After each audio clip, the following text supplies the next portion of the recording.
Hoy vuelvo a traer al canal principal a Jorge Seth Fitness.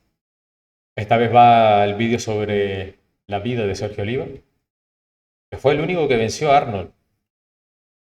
Sergio Oliva tenía un pedazo de físico espectacular, muy old school, un espectáculo. Así que bueno, vamos a echarle un vistazo, vamos a ir adelantándolo, al final el vídeo es largo. Lo tengo en velocidad, así que vamos a tope. En un deporte donde todos compiten por alcanzar la perfección, hubo uno que parecía haber nacido con ella. ¡Chas! Mira eso, loco. Es que nada más hacer eso. Como siempre digo, no hay gente que nace para esto y ya está, tío. Y tú no, y lo sabes. Sergio Oliva fue el primer fenómeno del culturismo, pues su físico redefinió por completo los estándares del culturismo de la época y se convirtió en el único hombre de la historia que derrotó a un cierto joven austriaco en el escenario del Mister Olympia. Pero justo cuando estaba en la cima del mundo, todo colapsó. Desde ser castigado y silenciado durante décadas, hasta sufrir 5 disparos a manos de su propia esposa. Su cuerpo Eso lo vi ya. desafió la lógica, pero su historia desafió el sistema. I will be forever the myth. El mito.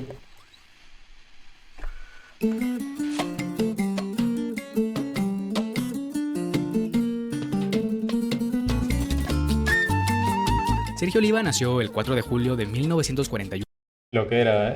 en Pinar del Río, un municipio humilde a las afueras de La Habana, Cuba. Era el cuarto de 22 hermanos Lo que era La Habana antes, tío. Qué impresionante. y aprendió desde muy pequeño el valor del trabajo duro. Su padre, un hombre severo pero justo, se levantaba cada día antes del amanecer para trabajar en los cañaverales. Sergio lo acompañaba desde los 12 años, bajo un sol abrasador, con las manos cubiertas de ampollas. No había opción, en su casa se comía solo si se trabajaba, y Sergio trabajaba. En el campo aprendió más que a cortar caña, aprendió a resistir, a empujar más. Revolución a punto de estallar, Batista necesitaba hombres. Durante su tiempo como soldado, Sergio encontró una disciplina que encajaba con su personalidad: obediencia, ¿Se metió soldado con Batista este? entrenamiento físico y estructura, y disfrutaba el orden que la vida en el ejército le traía. Visualizaba una carrera como militar, pero esto no le duraría mucho, pues en 1959 Fidel Castro, quien lideraba la oposición al régimen de Batista, logró derrocarlo, y el ejército El día que todo cambió. Pobres cubanos, tío. fue desmantelado. Con que la revolución cubana sabe también pelear y ganar batallas en este La revolución cubana, puta mierda. Muchos soldados fueron desplazados, y entre ellos Sergio. Lo que antes era un plan de vida se desmoronó. Pasó a ser un joven desempleado más en las playas de La Habana, viendo pasar los días sin rumbo.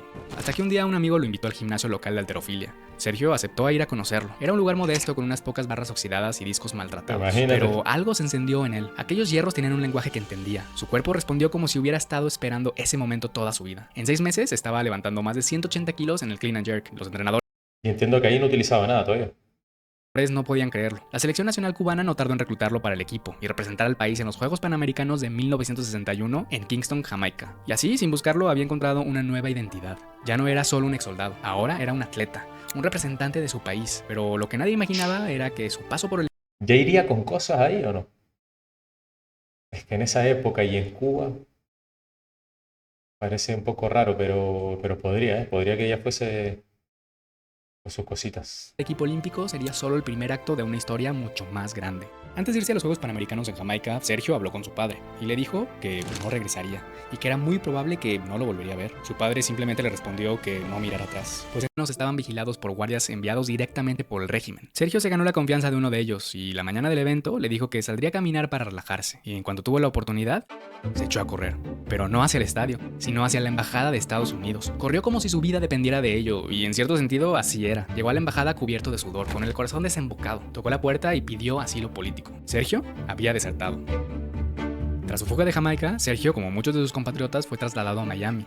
Había escapado del comunismo, sí, pero lo esperaba el capitalismo crudo, con jornadas largas, salarios bajos y un idioma Capitalismo crudo. Lo mejor que le pudo haber pasado a mí. que no entendía. No había gloria ni medallas, solo trabajos humildes y calles desconocidas. Sergio todavía era un joven anónimo, viviendo en un cuarto pequeño y trabajando como reparador de televisiones. Había dejado atrás su patria y a su familia, y eso le daba una gran libertad. Ahora podía reinventarse. En 1963, Sergio escuchó hablar de una ciudad más al norte donde, según le dijeron, había muchas oportunidades de trabajo. El nombre de esa ciudad le llamó la atención, pues decía que sonaba musical: Chicago. Esto fue suficiente.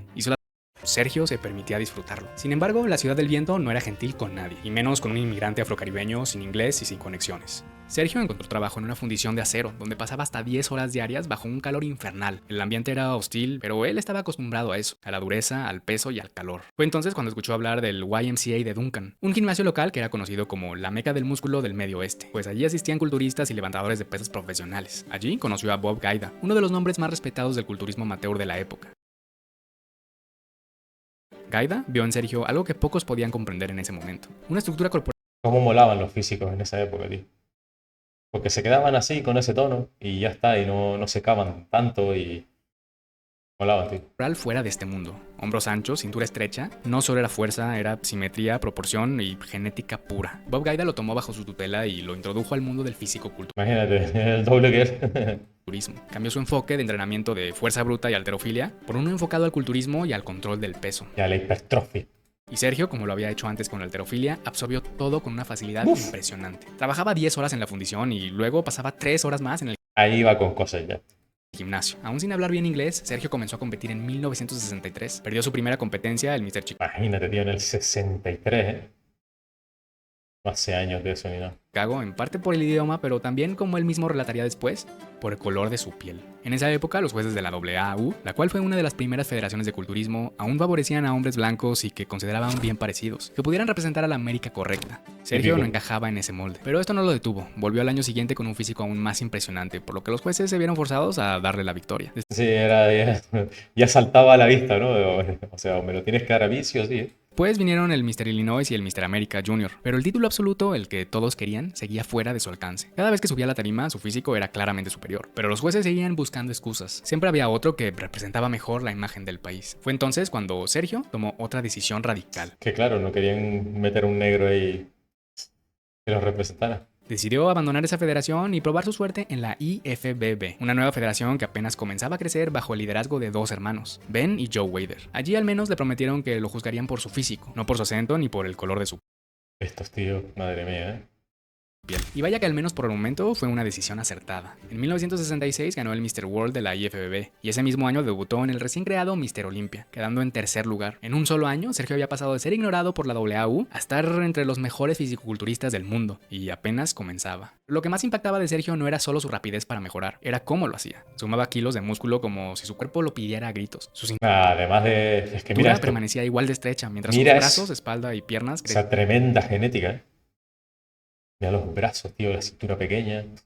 crecían a niveles que nadie había visto. Incluso sus antebrazos y pantorrillas eran impresionantes. Sergio Oliva no parecía un hombre. Mira eso, loco.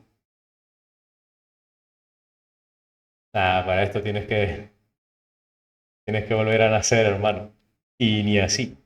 Parecía un mito. Y así nació su apodo, el mito. No porque se le inventaran hazañas, sino porque su físico no parecía real. En el año de 1967, la tarima de Nueva York fue testigo de algo que tanto los jueces como aficionados no estaban preparados para ver. Era como si un ser mitológico hubiera descendido del Olimpo para mostrarles a todos lo que era posible. Su cintura medía solo 29 pulgadas, exactamente lo mismo que sus muslos. Sus brazos parecían más grandes que su cabeza y su pose de doble bíceps dejaba a los fotógrafos sin aire. Nadie en ese escenario, ni siquiera los mejores Era impresionante, ¿eh? el momento, podían competir con su simetría, su volumen y su presencia. Harold Poole quedó en segundo lugar, Chuck Sipes en tercero y Dave Draper en cuarto. Al año siguiente, nadie se atrevió a desafiarlo. En 1968, Sergio ganó el Mr. Olympia sin oposición. Literalmente no hubo rivales, ningún culturista se presentó a la competencia. Ante la ausencia de los demás, Oliva realizó las clásicas poses para los espectadores que asistieron al evento. Joe Wader le entregó No se presentó nadie. un cheque por $1000 y el trofeo que lo acreditaba como campeón. Pero en las sombras, alguien se preparaba. Un joven austriaco de 21 años había llegado Míralo ahí. recientemente a Estados Unidos con un solo objetivo, ser el mejor del mundo. En 1969, después de entrenar como nunca en su vida, Arnold Schwarzenegger se presentó al Mr. Olympia decidido a derrocar a Oliva. Arnold ya era un joven con un futuro prometedor, y su nombre ya comenzaba a ganar popularidad, pues ya había ganado el Mr. Europa y tenía 3 victorias consecutivas como Mr. Universo, aparte de que mostraba una personalidad carismática, así que esta era una batalla que todos querían ver, y la audiencia estaba muy dividida, la tensión estaba por los cielos. Arnold estaba en excelente forma, definido y proporcional, pero cuando Sergio salió al escenario, el mito volvió a cobrar vida. Sergio no necesitaba luces ni maquillaje, solo necesitaba quitarse el overol de carnicero con el que solía presentarse antes de cada competencia. Al hacerlo, su físico hablaba por sí mismo. Era un espectáculo. Detrás del escenario, Arnold lo observaba, pero cuando Sergio extendió sus dorsales frente a él, Arnold lo supo de inmediato. Había perdido. Años más tarde, el mismo Schwarzenegger escribiría en su libro, La educación de un culturista, que ver a Sergio esa noche fue uno de los momentos más intimidantes de toda su carrera. Admitió que perdió la competencia desde antes de subirse a la tarima y no por falta de músculo, sino porque Sergio ya lo había vencido mentalmente. Esa noche de 1969, Sergio Oliva se convirtió en el único hombre en la historia en vencer a Arnold Schwarzenegger en el Mr. Olympia. Ningún otro lo haría jamás. Competed against Sergio Oliva. I lost against him. He was better than me. I gave him a big kiss on stage, and I said, enjoy it because it's the last time. Ese mismo año, Arnold viajó a Chicago con la intención de entender qué hacía tan especial a su rival. Quería verlo entrenar de cerca y lo que Se fue a entrenar con él, ¿eh? lo dejó sin palabras. Sergio comenzaba sus entrenamientos con 10 series de dominadas tras nuca con agarre amplio, solo como calentamiento. Manejaba pesos ridículos con una facilidad increíble. Mientras Arnold entrenaba pecho con 315 libras, Sergio hacía repeticiones altas con más de 400 libras en press de banca. Es que encima tenía fuerza, tío, que lo tenía todo. Como si nada. Pero lo que más impresionó a Arnold no fue su fuerza, sino su metabolismo. En una época donde la mayoría de los culturistas se mataban con dietas bajas en carbohidratos para definirse, Sergio no hacía dieta en absoluto. Comía lo que quería, incluso en preparación para las competencias. Hamburguesas, ¿Cómo? hot dogs y refrescos. Y aún así, llegaba a la tarima con una definición y tamaño que simplemente no podían explicarse. Ah, Aquella visita a tremendo Chicago cabrón. no solo confirmó la fuerza y disciplina de Sergio, también sembró un gran respeto por Sergio en Arnold y entendió que estaba frente a alguien único, alguien al que no podía Ah, no, genética pura, está claro, genética pura. copiar ni superar con simple carisma o estrategia. Y a pesar de haber sido rivales en el escenario, entre entrenamientos y conversaciones, Es que mira eso, ¿cómo luchas tú contra eso? Es que es imposible. Mira esa figura, tío. Qué locura, ¿eh? en ese gimnasio de Chicago empezó a crecer una relación de admiración mutua, por un tiempo incluso una amistad. Pero lo que siguió fue mucho más que una rivalidad, fue un choque de mundos. Arnold era la cara del nuevo culturismo, comercial, carismático, impulsado por los medios, respaldado por Joe Weider. Era el físico perfecto para las revistas. Sergio, en cambio, era un exiliado, un rebelde. No hablaba el idioma, no hacía amigos fácilmente y no seguía las reglas del juego mediático. Era puro músculo, pura fuerza y puro instinto. Era el antagonista ideal. Tras su derrota ante Sergio en el Sí, era otro de estos que no iba con el sistema, ¿no? de los dueños de la IFBB. Mr. Olympia del 69, Arnold quedó decidido de que eso jamás le volvería a ocurrir. Y aunque Arnold era engreído y tenía un ego gigantesco, algo Las típicas imágenes, ¿no? Del Gold Gym. que no se podía negar era su determinación inalterable, por lo que se preparó como nunca. Y así en 1970, Sergio perdió su corona de Mr. Olympia ante Schwarzenegger. Aunque para muchos esa derrota nunca fue del todo justa. En esa época, Joe Weider ya apostaba todo Hay varias, de las que no fueron justas o sea, victoria de Arnold. su Hay imperio varias. en la figura de Arnold. Aún así, Sergio no se rindió. En 1972 volvió a enfrentarse a Arnold en el Mr. Olympia, esta vez en Essen, Alemania. Esta fue una de las competencias más anticipadas, pues la gente estaba ansiosa por ver a los dos gigantes del culturismo de la época, el roble austriaco y el mito, enfrentarse hombro a hombro. Sin mencionar que en ese escenario se reuniría una de las alineaciones más impresionantes de la historia de la era dorada, nada menos que 4 ganadores del Mr. Olympia, presentes o futuros. Arnold Fíjate tú que las piernas las llevaban más normalitas, ¿no? No como ahora, que son una bestialidad de piernas. Porque es que ni los Classic de ahora ya te van con unos bombeos aquí que no son ni normales. Y mira tú, estos físicos eran diferentes. y Sergio, Frank Zane, quien ganaría entre 1977 y 1978. Pero es que Fran iba más seco, mira tú, es que tú mira esto. Mira cómo te lleva en esta imagen que no se ve demasiado bien, cómo te lleva los bíceps y todo, y mira a Sergio. O sea, es que Impresionantes de la historia de la era dorada, nada menos que 4 ganadores del Mr. Olympia, presentes o futuros. Arnold y Sergio, Frank ves, incluso Arnold lo lleva más seco y mira a Sergio. Fran iba mucho más condicionado. Zane, quien ganaría entre 1977 y 1979, Franco Colombo, campeón en el 76 y en el 81, y Serge Nubret, que aunque nunca fue Mr. Olympia, también fue un competidor excepcional. Sergio llevó uno de los mejores Ese tío, el que salió antes, terminó siendo actor y fue un actor muy conocido. Lo que pasa es que la gente no sabe. Pero si te enseña la imagen de él, de las películas un poco más viejas ya, de los 90 o así, te das cuenta de quién es. físicos de toda su carrera. Incrementó su tamaño muscular y mejoró su acondicionamiento. Su cintura era más pequeña que nunca, sus piernas más grandes que las de cualquier competidor de la época. Realmente era el paquete completo. Y sin embargo, volvió a tomar el segundo lugar ante Arnold. Muchos consideran que aquella fue una de las decisiones más controversiales en la historia del Mr. Olympia. El propio Joe Weider fue señalado como el responsable detrás de esa victoria de Arnold. Después de todo, era su protegido Es que lo amaban, tío. y su producto estrella. Sergio y todos los demás culturistas de la época lo sabían. Incluso en esa competencia pusieron un fondo oscuro en el escenario. De esa forma, Arnold sobresaldría más por su piel blanca, mientras que los competidores de piel negra se difuminarían con el fondo, dándole una ventaja óptica Es este, el que luego se convirtió en actor. a Arnold, y se dice que esto fue a petición del mismo Arnold. Después de la Olimpia del 72 en Alemania, Sergio Oliva bajó del escenario sabiendo que no había perdido por su físico, sino por política. Lo que debía ser una celebración de la excelencia física y el espíritu competitivo. Un evento pensado principalmente para amateurs, pero ese día algo inesperado ocurrió. Sergio apareció sorpresivamente para competir, y arrasó por completo. Entre los asistentes estaban Joe Weider, Arnold y Franco Colombo, quienes habían viajado desde California para ver el evento. Mientras Sergio estaba arriba de la tarima, retó a Arnold directamente a subir al escenario y demostrar quién era realmente el mejor físico del mundo. Joe Weider intervino, argumentando que miles de personas ya habían comprado boletos para ver el enfrentamiento en Nueva York y que sería injusto resolverlo en Tijuana. Además, Weider convenció rápidamente a Arnold de no aceptar el reto. Muchos Era polémico también Sergio, ¿no? creen que Joe Weider estaba protegiendo a Arnold de una posible derrota y de que dañara su imagen. Así que, en vez de Arnold, Franco Colombo subió para enfrentarse a Sergio. Pero Sergio dominó claramente la comparación. El O sea, fue a ver la competición y se subió a competir. De loco. promotor del evento levantó ambos brazos y declaró el enfrentamiento como empate, aunque tanto el público como Sergio sabían quién había ganado realmente. Poco después, la IFBB suspendió a Sergio, alegando que había competido en una federación rival el año anterior, pues los Weider habían puesto esta regla recientemente que impedía que atletas de la IFBB participaran Unos máquinas estos dos, ¿eh? en federaciones rivales. Esta suspensión excluía por completo a Sergio del Mister Olimpia del 73, dejando el camino libre para que Arnold conquistara su cuarto título. Irónicamente, en esa competición En verdad se sabe que le allanaron el terreno. Yo sé que te duele, sé que es tu ídolo. Me da igual, esto fue así, fue verdad, sobre todo en el último Olimpia. El último Olimpia que ganó Arnold es que no era ni quinto. Con eso te digo todo.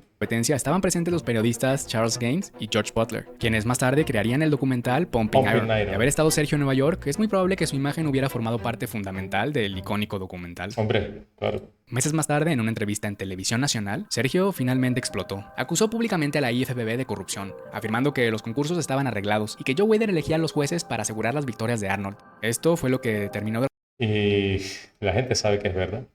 romper por completo la relación entre Sergio y los hermanos Weider. Para muchos esto habría significado el final de su carrera, pero no para Sergio. Él no necesitaba el aval de Weider Qué espectáculo de físico, tío.